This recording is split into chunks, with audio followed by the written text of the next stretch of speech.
Vandiperiyar Valadi saint Matthew's L P സ്കൂളിന്റെ വാർഷികാഘോഷം Jyothis 2K25 school ഓഡിറ്റോറിയത്തിൽ വെച്ച് നടന്നു. Azhutha block panchayat vice president R സുൽവത്തായി വാർഷികാഘോഷ പരിപാടികൾ ഉദ്ഘാടനം ചെയ്തു.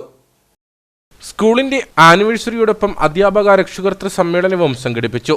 സ്കൂൾ അങ്കണത്തിൽ വെച്ച് നടന്ന വാർഷിക ആഘോഷ പരിപാടികളുടെ ഉദ്ഘാടന യോഗത്തിൽ കാഞ്ഞിരപ്പള്ളി രൂപത പാസ്റ്റർ കൗൺസിൽ അംഗം ആന്റണി ആലഞ്ചേരി അധ്യക്ഷനായിരുന്നു. Staff secretary sister Anliya CS report അവതരിപ്പിച്ചു. Azhutha block panchayat vice president R സുൽവത്തായി വാർഷികാഘോഷ പരിപാടികൾ ഉദ്ഘാടനം ചെയ്തു. ഈ പരിപാടിയിൽ പങ്കെടുക്കുമ്പോൾ 42ാമത്തെ വർഷം നമ്മൾ ആഘോഷിക്കുമ്പോൾ നമ്മൾ എടുത്തൊന്ന് പരിശോധിക്കേണ്ടത്, ഇവിടെ ടീച്ചർ റിപ്പോർട്ട് അവതരിപ്പിച്ചപ്പോഴത്തേക്ക് പറയുകയുണ്ടായി, 4 ക്ലാസ് മുറികളായിട്ട് ആരംഭിച്ച ഒരു സ്കൂളാണ് സെന്റ് മാത്യൂസ് വാളാടി സ്കൂള്.